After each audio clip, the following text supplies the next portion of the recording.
Salut à tous, nouvelle vidéo pour la Champions League qui revient enfin là après pas mal de semaines, on l'attendait. Petit bilan déjà des matchs de ce week-end, on avait super bien commencé vendredi soir avec la victoire de Francfort, Depay buteur et la victoire de Lyon, combiné avec la victoire du PSG avec au moins 3 buts dans le match, donc ça nous a fait passer le combiné. Donc ça c'était parfait, et par contre après ce week-end, à part le match de Naples qui est passé, Augsbourg-Leipzig qui avaient tous les deux des attaques de folie, ont fait un 0-0. Valence, encore une fois un match nul, un but partout. Finalement, malgré avoir fait un bon match, ils n'arrivent pas à s'en sortir et encore une fois tenus en échec à domicile. Nuremberg-Hoffenheim, j'avais dit Nuremberg ou nul, pardon. Ils avaient très bien commencé le match en menant 1-0 et ensuite ils ont complètement lâché contre Hoffenheim. Victoire 3-1 d'Hoffenheim finalement. Et le Hertha contre Fribourg, j'avais dit victoire du Hertha, malgré une bonne domination et une ouverture du score, ils se sont fait revenir au score un but partout et le match s'est fini comme ça. Donc bon, 50% de réussite ce week-end. Bon, le fait de jouer les matchs en simple, on est légèrement en négatif cette semaine. Et puis, enfin, ce week-end. Et puis bon, les deux fun que j'avais donnés, il y en a aucun des deux qui est passé. Finalement, le Real qui s'est encore une fois incliné à domicile. Donc vraiment grosse crise au Real de Madrid. Et le Barça finalement qui s'est imposé 4-2 face à Séville grâce notamment à très très grand Ter Stegen qui a fait un match, il a fait un match de ouf là contre Séville. Donc voilà, donc là on repart sur une nouvelle semaine, Champions League, il y a une vidéo du coup là où il y aura juste les matchs de mardi, et je ferai une autre vidéo demain pour les matchs de mercredi que j'ai pas fini d'analyser encore. Je vous rappelle, là ça fait quelques temps maintenant, je parie sur via Melbet, donc avec des cotes un peu plus intéressantes. Ils font aussi, il y a beaucoup plus de paris possibles à jouer. Je vais aller de plus en plus sur des paris qui sont disponibles que sur Melbet et d'autres jeux d'argent si vous êtes tenté par ça, un petit peu comme la Française des Jeux avec des machines à sous, des roulettes, des jeux de cartes, des jeux à gratter, de l'e-sport aussi sur lequel vous pouvez parier et beaucoup de pronos avec des over-under, des handicaps asiatiques également et beaucoup de disciplines sportives en choix. Donc il y a un bonus de 100% pour votre premier dépôt de 60€, donc 60€ de posé, 60€ de bonus. Il y a un système de fidélité avec une accumulation de points au fur et à mesure que vous posez des paris, ce qui vous permet d'échanger ces points contre de l'argent après. Je vous mets le lien dans la description si vous voulez aller checker un petit peu ce qu'ils font et pourquoi pas ouvrir un compte avec Melbet. Et là on part du coup pour la vidéo, donc j'ai choisi 5 matchs. Je vais proposer 2 combinés. Parce que les codes vont être vraiment trop faibles pour être joués en simple, ça vaut pas le coup de prendre un risque pour une cote à 1,30 ou à 1,40. Du coup, 2 combinés et un match en simple. Premier combiné, tout d'abord, ça sera les Young Boys qui vont jouer contre Valence. Les Young Boys, bien qu'ils soient très bons dans leur championnat, premier, ils sont clairement pas au niveau dans cette poule et pour l'instant, ils ont perdu leurs 2 premiers matchs. Défaite 3-0 contre Manchester United et défaite 3-0 sur le terrain de la Juventus. Moins bien en ce moment, il reste même sur une défaite 3-2 à domicile contre Lucerne et un match nul à Zurich, 3 buts partout. Valence de son côté, comme je l'ai dit là dans le bilan de ce week-end, ils sont assez décevants, ils enchaînent les matchs nuls, battus par la Juventus lors du premier match 2-0. Ils ont ensuite pris un très bon point sur la pelouse de Manchester United, 0-0. Donc avec plus d'expérience en Europe, je pense que Valence, ils sont quand même au-dessus des Young Boys. Et là, de toute façon, ils sont obligés de faire un bon résultat dans cette double confrontation contre les Young Boys pour se rapprocher de Manchester et de la Juve. Parce que sinon, la qualification va être très très compromise s'ils n'arrivent pas à battre les Young Boys. Donc pour moi, Valence est obligé de faire un résultat à l'extérieur. Je les vois difficilement s'imposer ou encore une fois être tenus en échec. Donc pour se mettre à l'abri, j'ai choisi Valence ne perd pas. Donc Valence ou match nul et moins de 4,5 buts. On le voit dans les matchs de Valence, il y a très très peu de buts. On voit que Valence essaye vraiment de tenir ses scores à chaque fois et de marquer. Et pour l'instant, ils se font à chaque fois tenir en échec, souvent sur le score de 1 but partout. Donc Valence ne perd pas et moins de 4,5 buts, cote à 1,45. Et ça, je vais la combiner avec le match de Hoffenheim et Lyon, donc première équipe française là dans cette Champions League. Ensuite il y aura Monaco et Paris, je vais analyser ça pour mercredi. Donc Hoffenheim et Lyon, c'est 2 équipes qui sont très inconstantes, qui encaissent et marquent beaucoup de buts.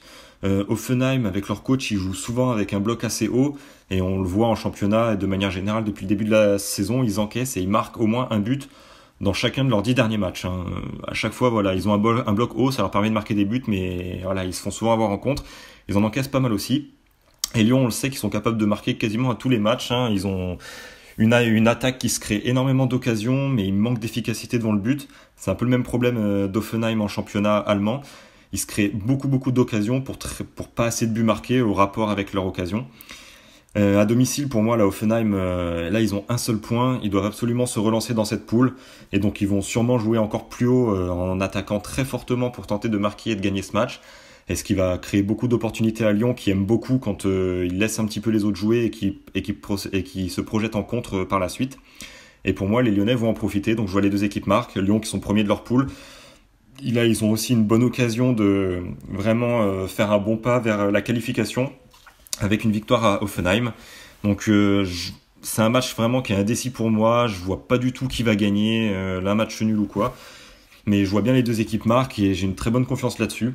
Ce qui fait un combiné à 2,1 à peu près. Donc voilà, un petit peu au-dessus de 2.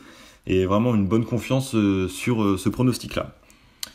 Ensuite, un pronostic en simple, dans la même poule que l'Olympique lyonnais, c'est le Shakhtar qui accueille Manchester City.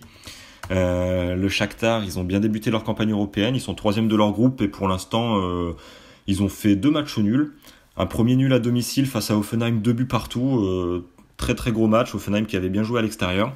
Et ensuite, un bon point pris sur la pelouse de Lyon, ils menaient 2-0 avant de se faire recoller au score 2 buts partout. En championnat, ils sont leaders avec un super bilan, 10 victoires pour 1 nul et 1 défaite. Et Manchester City, de son côté, bien que très bon en championnat, ils sont un peu en souffrance dans cette poule. D'abord battus chez eux par Lyon 2-1. Ils sont difficilement imposés à Hoffenheim, tout d'abord menés 1-0. Ils ont égalisé assez vite. Le match, ensuite, il a été très compliqué. Finalement, ils mettent ce deuxième but à la 87e minute. Donc vraiment, Manchester City, ils sont pas du tout aussi favoris que prévu dans cette poule. Ils sont un peu en difficulté. En plus, cette équipe du Shakhtar, elle est très difficile à battre sur ses terres. Ça s'est vu déjà l'an dernier où ces deux équipes, elles s'étaient déjà affrontées. City l'avait remporté 2-0 chez eux.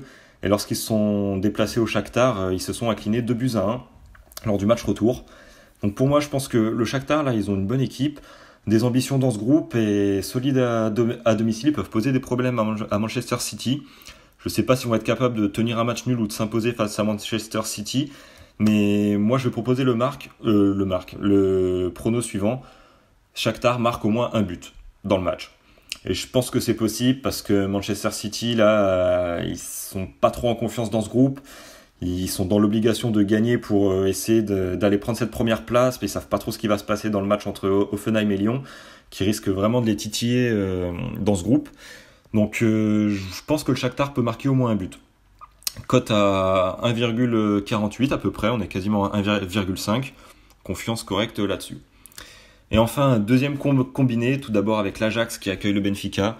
L'Ajax, ils sont premiers de leur groupe devant le Bayern de Munich. Tout d'abord, après une belle victoire à domicile contre Athènes, ils ont tenu en échec le Bayern à l'extérieur, 1 but partout.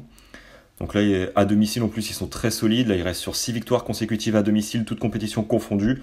Leur plus petite victoire, c'était par 2 buts d'écart, et tout le reste, c'était par au moins 3 buts d'écart, pour seulement un but encaissé sur leurs 6 derniers matchs à domicile.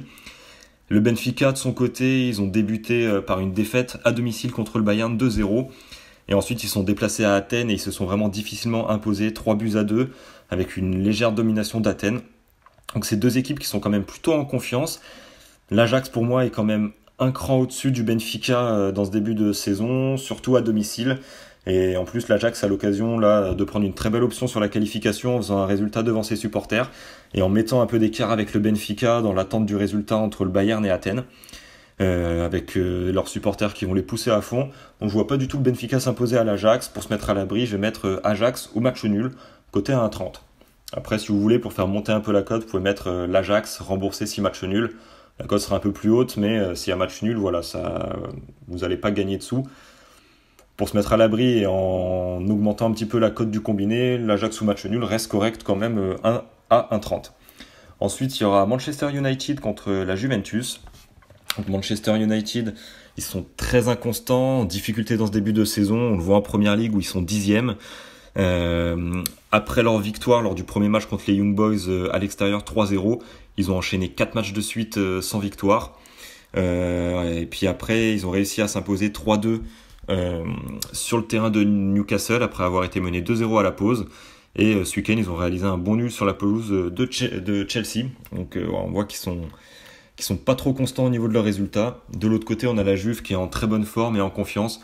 Ils ont fait un début de saison exceptionnel avec 10 victoires consécutives, dont en Champions League un 2-0 à Valence et un 3-0 face aux Young Boys.